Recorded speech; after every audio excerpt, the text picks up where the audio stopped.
যত করবো শয়তান প্রবেশ করবো। আচ্ছা, আমরা ঈশ্বরকে পাশে রাখতে চাই না শয়তান? কয়জন শয়তানকে পাশে রাখতে শয়তানকে পাশে রাখতে চাই আমরা? আমি ঈশ্বরকে কিসে বিশ্বাস করি জানলে? এখানে যেমন গাড়ি ওঠে, আমি সেই থেকে ঈশ্বরকে বিশ্বাস করি। গাড়ি নদীতে নেমে যাচ্ছিল, গাড়ি যে পেছনে আবার ঘুরে দাঁড়িয়ে পড়বে, এটা আমি স্বপ্ন দেখি। আমি ঈশ্বরকে বিশ্বাস করি। ঈশ্বর আপনার জন্য আশীর্বাদ করে দিন। আমি তো এত কিছু বলতেও পারছি না, আমি যা দুটো চারটে কথা দিয়ে আমার আমিন করে দিচ্ছি। ছুরি কাটি টানা তো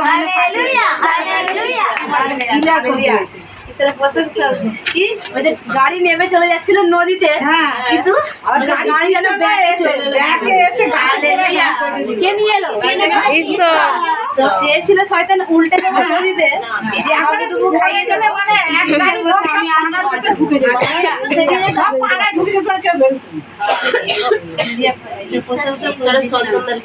চেয়েছিল, কিন্তু ঈশ্বর কি করলেন? রক্ষা করলে না? করলে না? উনি তো বলেছে আমি তো ছোট রক্ষা করি। ফাঁক দিয়ে দাঁড়িয়ে আছি, আগামী আছে, আমি পুরো দাঁড়িয়ে পড়ছি। কোনো কিছু বিষয় কি আমরা ভাববো না, যেটা নিয়ে ভাববো শয়তান সেটাই করবে। আমি দুটো চারটে কথা দিয়ে হয়ে যাবো দেখি, আমরা যেটা নিয়ে ভাববো শয়তান সেটাই করাবে।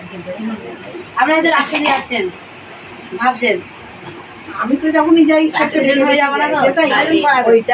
আপনি হয়তো যাচ্ছেন, যেতে যেতে হয়তো ভাবছেন, মানে কোনো কিছু যেটা ভাববেন খারাপ ভাববেন।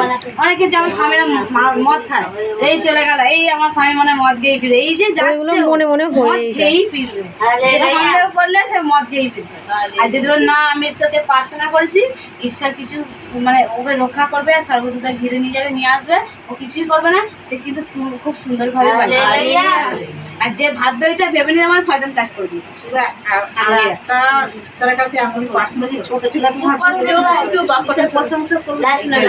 সেটাই কি হচ্ছে, যে আমরা যেটা মনে করি সেটাই কি হচ্ছে, শয়তান করিয়ে দেবে যেটা ভাববো। হালেলুয়া। একদিন ঈশ্বরের পুত্র সদাপ্রভুর সম্মুখে দণ্ডায়মান হইবার জন্য উপস্থিত হন। তাহাদের মধ্যে শয়তান উপস্থিত হইল। সদাপ্রভু শয়তানকে কহিলেন, তুমি কোথা হইতে আসিলে? শয়তান সদাপ্রভু উত্তর করিয়া কহিল, আমি পৃথিবী পর্যটন তথা ইতস্তত ভ্রমণ করিয়া আসিলাম। তাহাতে সদাপ্রভু শয়তানকে কহিলেন, আমার দাস ইয়োবের উপরে কি তোমার মন পড়িয়াছে? কেননা তাহার তুল্য সিধ ও সরল ঈশ্বর ভয় ছিল, কুকিয়া ত্যাগী লোক পৃথিবীতে কেহই না। শয়তান উত্তর করিয়া সদাপ্রভু কহিল, ইয়োব কি বিনা লোভে ঈশ্বরকে ভয় করে? তুমি তাহার চারিদিকে, তাহার বাটির চারিদিকে ও তাহার সর্বেশের চারিদিকে কি বেড়া দেও নাই? তুমি তাহার হস্তে কার্য আশীর্বাদ যুক্ত করিয়াছ এবং তাহার পশুধন দেশময় বাপিয়াছ। কিন্তু তুমি একবার হস্ত বিস্তার করে তাহার সর্বস্ব স্পর্শ করো, তবে সে অবশ্য তোমার সম্মুখে তোমাকে জলাঞ্জলি দিবে। তখন সদাপ্রভু শয়তানকে কহিলেন, দেখো, তাহার সর্বস্বই তোমার হস্তগত, তুমি কেবল তাহার উপরে হস্তক্ষেপ করিও না। তাহাতে শয়তান সদাপ্রভুর সম্মুখ হইতে বাহিরে গেল। হালেলুয়া। কি বলছে? যে এখানে কি বলছে? শয়তান এসেছে, প্রভু শয়তান এসেছে কি? ঈশ্বরের কাছে এসেছে। কার কাছে? ঈশ্বরের কাছে এসেছে। যে দেখো, তুমি এরকম যেই সন্দেহ করেছে, মানে ইয়োব যেই সন্দেহ করেছে, তখনই কি করছে? শয়তান কি ইয়োবের নিয়ে নালিশ জ্বালাচ্ছে ঈশ্বরকে। কি করছে? নালিশ জ্বালাচ্ছে, তুমি ইয়োবকে এত কিছু দিয়েছে বলে তাই তোমাকে ভালোবাসে।